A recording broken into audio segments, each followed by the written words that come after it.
I'd like to read to you from Fire in the Minds of Men in the introduction something very interesting.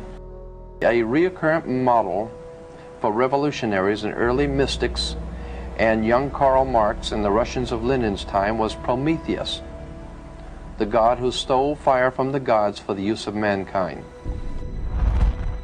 It's interesting that in New York City, in Rockefeller Plaza, at the very entrance is an enormous statue of Prometheus.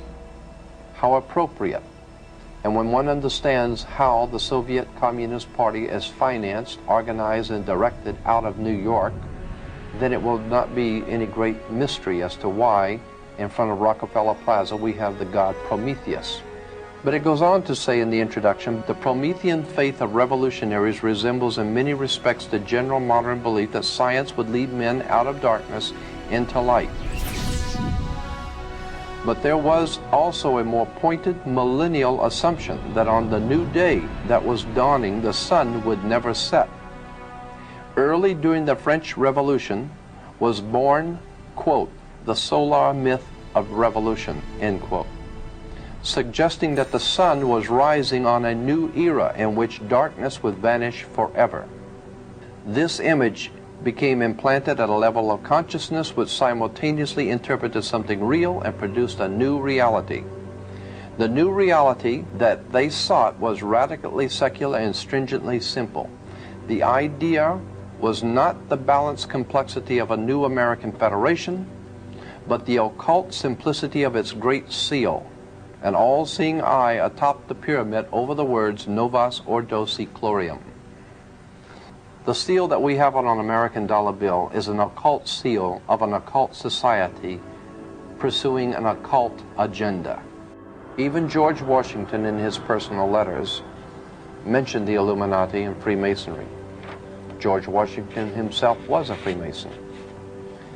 In response to a letter sent to George Washington in 1798, warning him about a Masonic movement operating in America, and this particular Masonic movement are referred to as the Illuminati, George Washington responded in a letter to the person saying, "It was not my intention to doubt that the doctrines of the Illuminati, the principles of Jacobinism, had not spread to the United States.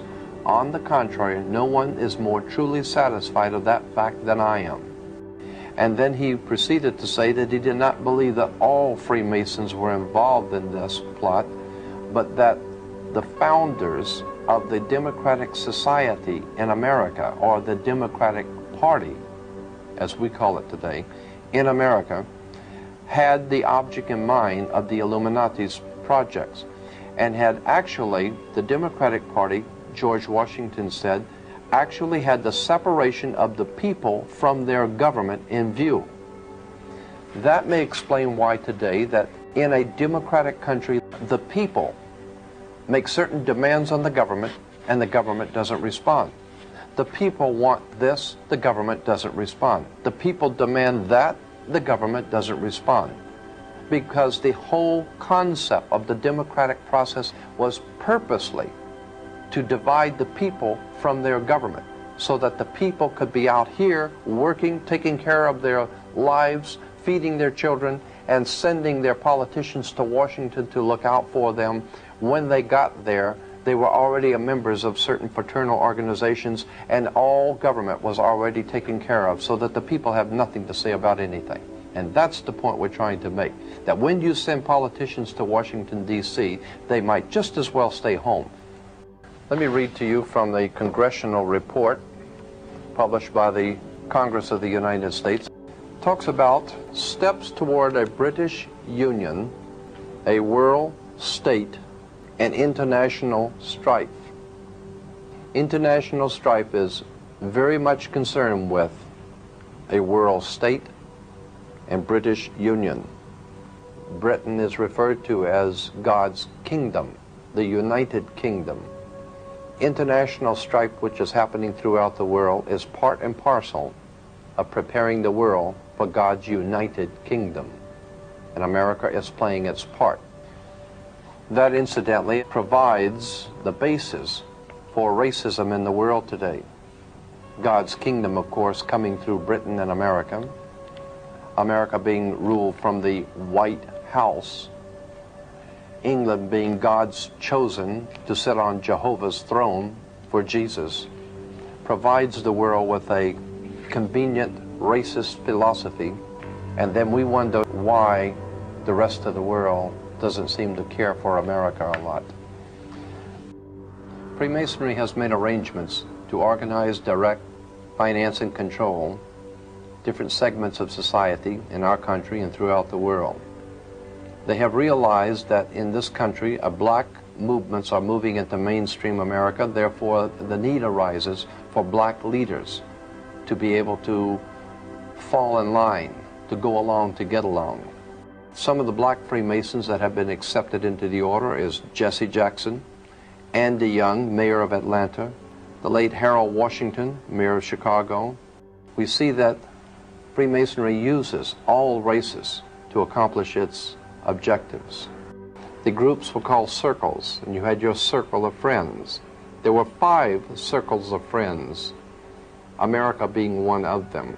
Italy, France, Germany, England, the 5 circles of friends.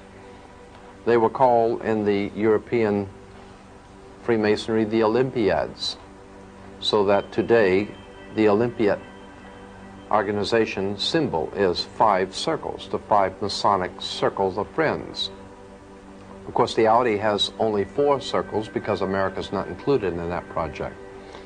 Other symbols on Freemasonry, the torch. Of course, the Olympic torch is the torch of Prometheus, the god who stole fire for the service of man. Of course, on the Mercury head dime, in the back of the dime, you'll find the torch of illumination. It's still there today. The Statue of Liberty has the torch. Symbols and emblems of universities have torches, standing for illumination. As a matter of fact, when you are a graduate from a university, you become an alumni. You become illuminated. The torch is also used in Amoco oil, Crises magazine for blacks. It is found many, many places.